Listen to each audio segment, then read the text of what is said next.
Bonjour les amis, voici une recette de saison, la fabuleuse tarte au quetch. Ici, pas de chichi, juste le fruit, une pâte et un peu de sucre. C'est parti!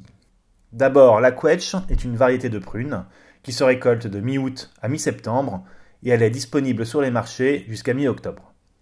Pour cette recette, nous avons besoin de 800 g de quetch entière, une pâte feuilletée, ici j'ai pris une pâte du commerce, mais c'est meilleur si vous la faites vous-même, 2 cuillères à soupe de sucre, en option un sachet de sucre vanillé et un peu de beurre pour faire quelques copeaux.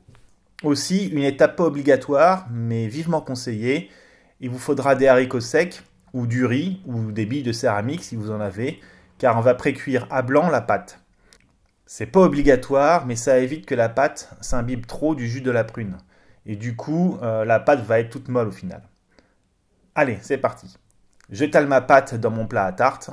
Je pince les bords avec mes doigts.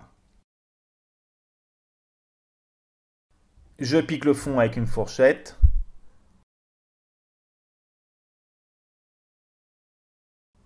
Et je chiquette les bords. Ensuite, j'ajoute une feuille de papier sulfurisé afin d'accueillir mes haricots ou vos billes de céramique.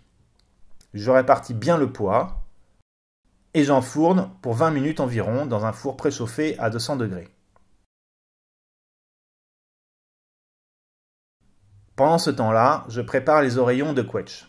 Je les coupe en deux et j'enlève le noyau.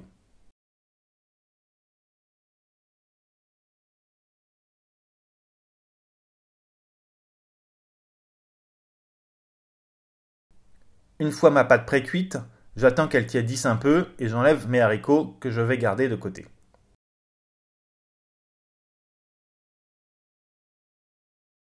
Je saupoudre le fond de ma tarte avec un peu de sucre mélangé à mon sucre vanillé.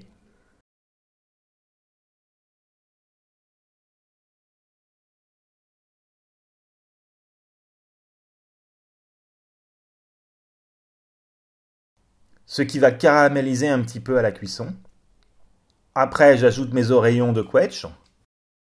Bien mettre la peau côté pâte, vers le bas.